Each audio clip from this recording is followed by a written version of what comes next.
लेकिन नवीद साहब, मैं आपकी तरफ आना चाहती हूँ। आप क्या समझते हैं साइफर के ऊपर जो सियासत की गई इमरान खान की जानिब से? आरिफ अलवी ने भी कह दिया इस पर कि चीफ जस्टिस के पास ये मामला जा चुका हुआ है। आप क्या समझते हैं इमरान खान साहब ने इस पर जो भी किया, क्या वो साजिश थी, क्या वो खेल था? एक सेकंड, ये जो आपने बात की, let me, prime minister Shahbaz Sharif ने खुद अपनी प्रेस कॉन्फ्रेंस में कहा है कि इसको गवर्नमेंट भी डिसाइफर नहीं कर सकती। अगर गवर्नमेंट ही डिसाइफर कर सकती तो नेशनल सिक्योरिटी काउंसिल के अंदर क्या मीटिंग हुई है? 2 मीटिंग्स हुई है ना, तो उसका मुझे जवाब दे दें आप प्लीज, सिंपल इज दैट। जी नवीद साहब, देखिए, सबसे पहले तो अलवी साहब की ज़ात को डिस्कस कर लेते हैं हम। वो भी उसी तरह के सादक और अमीन है जिस तरह के इमरान खान साहब हैं। लेकिन एक बात सच बोल गए वो इस पूरे इंटरव्यू में। उन्होंने कहा कि इमरान खान हुकूमत जाने पर फ्रस्ट्रेशन का शिकार थे। इसको उर्दू तर्जुमा हम करते हैं मायूसी। और मायूसी की हालत में आदमी जो फैसले करता है वो क्या होते हैं, ये आपको उसका अंदाज़ा होना चाहिए। उसके बाद फिर ये साइफर को इशू बनाया गया। ज़ाहिर कुछ हैंडलर्स भी हैं जो चाहते हैं पाकिस्तान में इंस्टेबिलिटी रहे। इन्हें पता था कि इसको डीकोड करना और सामने लाना नामुमकिन होता है रियासत के लिए। ज़ाहिर है अमेरिका से ताल्लुकात का मामला है।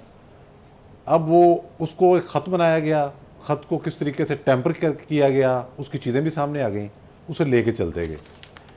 अब अलवी साहब कहते हैं कि जी मैं तो समझता हूँ कि ये बात दुरुस्त नहीं है, लेकिन तहकीकात हो जाएँ। तो इनको इतना ही याद नहीं है, ना ये टीवी देखते हैं, ना खबरें पढ़ते हैं, ना बराह रास्त चीज़ों का पता करते हैं। हम ख्याल बेंच ने ही, चीफ जस्टिस साहब की सरबराही में जो बेंच है, वो जजेस जिनके मतलब कहा जाता है कि पीटीआई को रिलीफ देते हैं, उन्होंने ही एक केस में क्लियर कर दिया। सीजे साहब ने खुद कह दिया कि ये बेमानी चीज़ है साइफर, पार्लियामेंट में जाएं और जाकर कानून साज़ी में हिस्सा लें, हमें यहाँ आके ना बताएं क्या कर रहे हैं।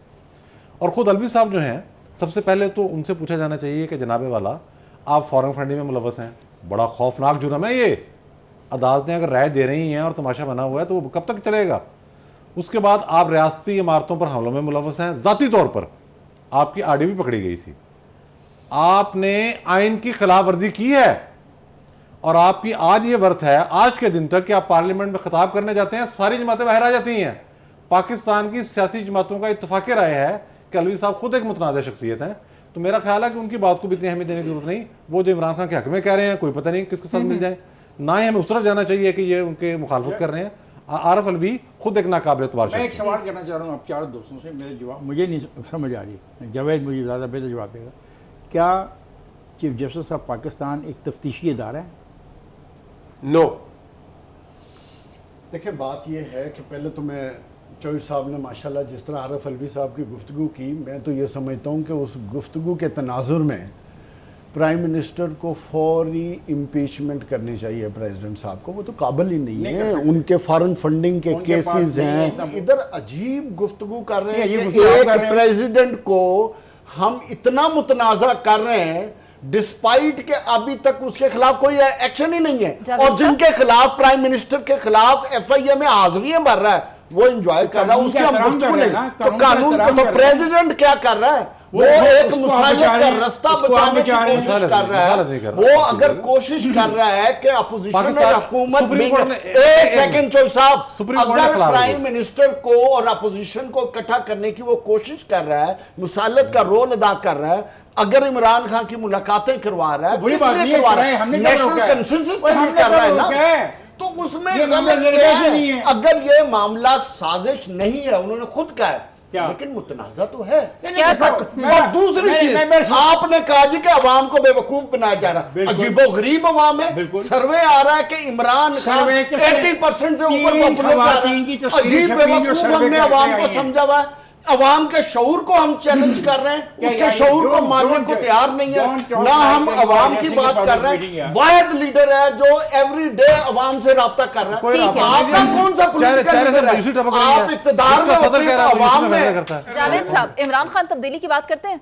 बिल्कुल। तो अगर ये तब्दीली सियासी मुफावदात से हटकर आइन और कानून के तहत हो जाए तो वो पाकिस्तान के लिए बेहतर है। ठीक बात कर रहे हैं ना कि जब आप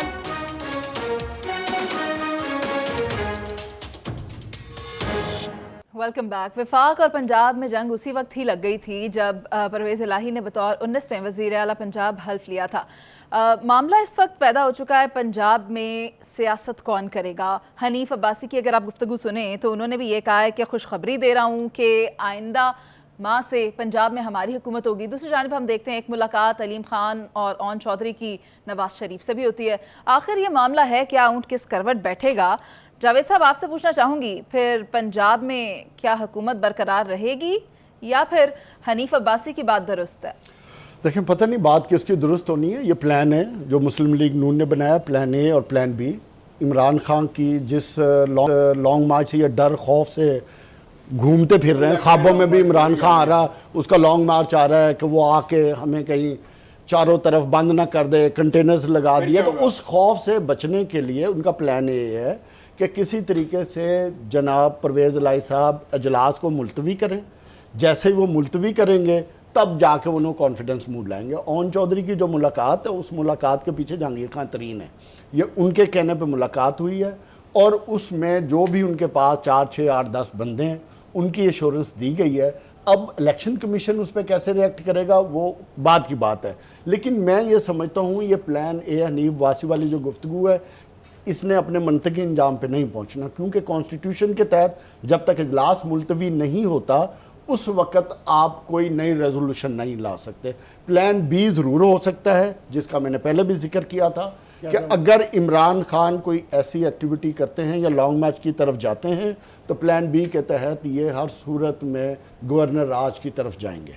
ये उनके पास एक ऑप्शन बचा है। और दूसरा, परवेज़ इलाही साहब को भी पता है कि इन एनी केस अगर उनकी हुकूमत जाती है तो फिर उस सूरत में उनके हाथ में भी कुछ नहीं आता।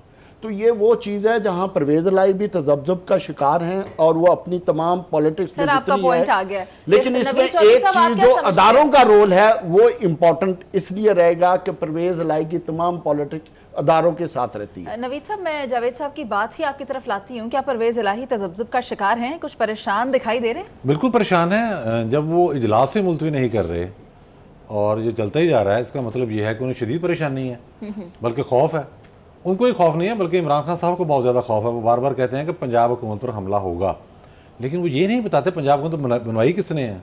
ये अदालती वज़ीर आला है, माफ़ कीजिएगा, और एक ऐसा फैसला जो लिखा गया है तारीख में। और अच्छा, ये रिवर्स भी होगा, ये मैं आपको आज बता देता हूँ। जो तारीख में लिखा गया कि फ़ैसला गलत है, जिसमें तशरीह ही कुछ और की गई है। इस वक्त मसला ये है कि पंजाब को एक डिज़ाइन के तहत इंस्टेबल रखा गया। जब ये देखा गया कि वफाक में भी नून लीग की हुकूमत है, पंजाब में भी बन जाएगी, तो एक स्टेबल सेटअप आ जाएगा जो शायद मकसूद नहीं था। ये डिज़ाइन उसके बाद जब डिज़ाइन बना, ये डिज़ाइनर का, उसके बाद उन्होंने परवेज़ इलाही को यहाँ वज़ीर आला बना दिया और इमरान खान साहब को साथ लगा दिया कि लग जाए। उन्हें सब्र नहीं आया, कहते हैं मैं वज़ीर आज़म भी बनना है। हालांकि अब नहीं बनाना, उन्होंने धरना तो क्या, आप वहाँ कोई मुसल्ला जत्थे लेके चले जाएं, सवाए शर्मिंदगी और बेजारी के कुछ होगा।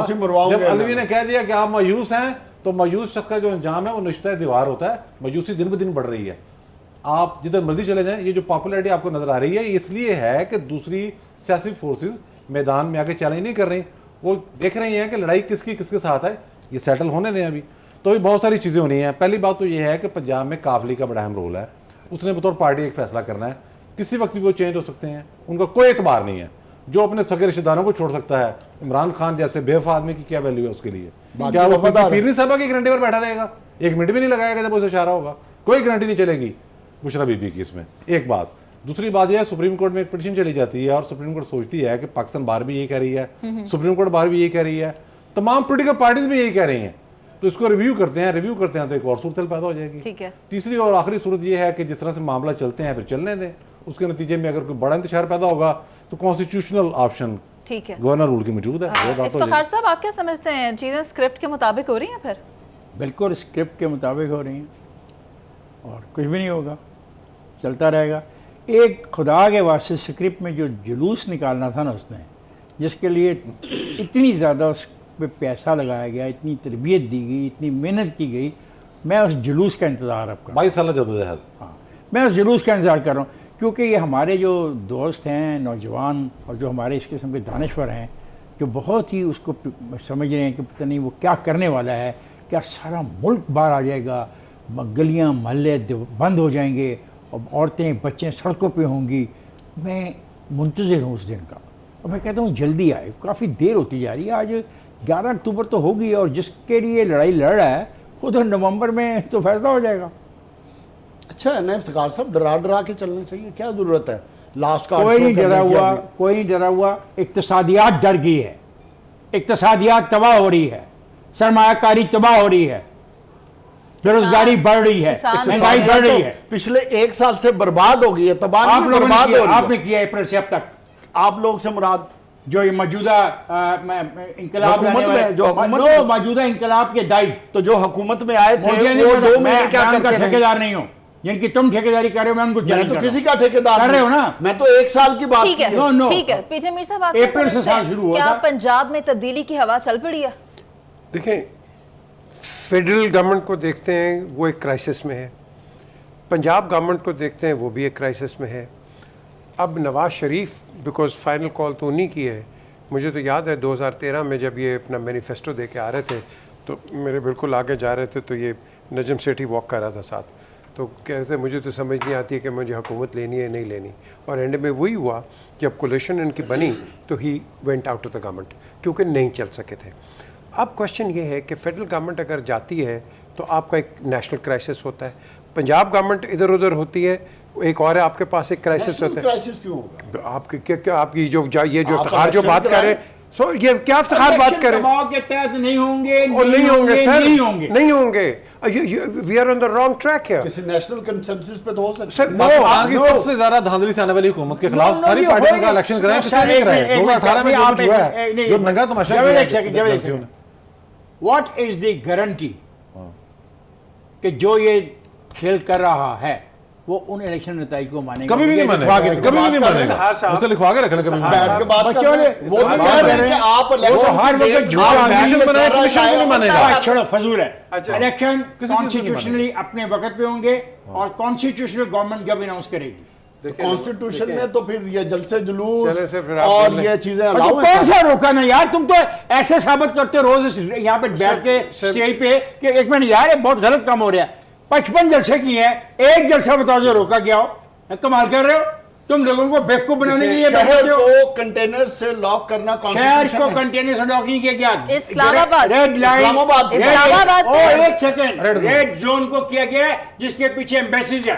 और Islamabad Can't allow this thing. पे इस्लामाबाद पे मार्च करने वालों के खिलाफ आइन और कानून के तहत कार्रवाई की जाएगी, उनके खिलाफ ये जो नहीं मार्च है, लोग करेंगे। मलेशिया ने एम्बेसी बड़े हों, ऑस्ट्रेलिया ने एम्बेसी बड़े हों, जिस तरह टीवी ठीक है। वीडियो बड़े असेंबली बड़े हों, कमाल है। बिल्कुल ठीक सही है, बात। पंजाब में तब्दीली आएगी या नहीं इसका फैसला तो वक्त ही करेगा। जावेद साहब बहुत शुक्रिया आपका, इफ्तिखार साहब आपका भी बहुत शुक्रिया, पीजे मीर साहब और नवीद चौधरी साहब आपका भी बहुत शुक्रिया। अब देती चलूं कि वज़ीर दाखिला पंजाब हाशिम डोगर ने भी इस्तीफा दे दिया। इसी के साथ आपसे इजाज़त, अल्लाह ने के बाद।